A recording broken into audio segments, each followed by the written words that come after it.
Hi friends, good evening.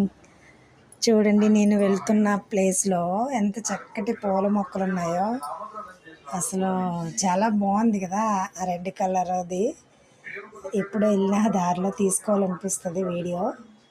మా వారి వాళ్ళ ఫ్రెండ్ వాళ్ళు ఇల్లే, కానీ మేము లోపలికి వెళ్ళలేదు. బయట నుంచి ఇలా రోడ్డు మీద వెళ్తూ వెళ్తూ తీస్తున్నాను అనమాట. మా వారు సచివాలయానికి వెళ్తున్నారు, చిన్న పని ఉంది. ఈరోజు హాలిడే అంట, మళ్ళీ వెనక్కి వచ్చేసాము. విలేజ్ అనేసరికి అన్ని వింతలు విశేషాలు బాగుంటాయి. చూడండి, మా ముచ్చాలమ్మ తల్లి అమ్మవారి గుడి ఎంతో బాగుంటుంది. ఇక్కడ పండగ కూడా బాగా చేస్తారు. అదిగోండి అలా వెళ్తున్నాం అనమాట. మా వారి వెనకాలే నేను నడుచుకుంటూ వెళ్తున్నాను తోకలాగా. నాకు కూడా చూపించండి, మరి తెలియాలి కదా మీ ఊర్లో ప్లేస్లో అంటే తీసుకెళ్తున్నారు. సర్వసాధారణంగా నేను వెళ్ళను, ఇంట్లోనే ఉంటాను. నేను అలా కోడలని కూడా చాలామందికి తక్కువ తెలుసు.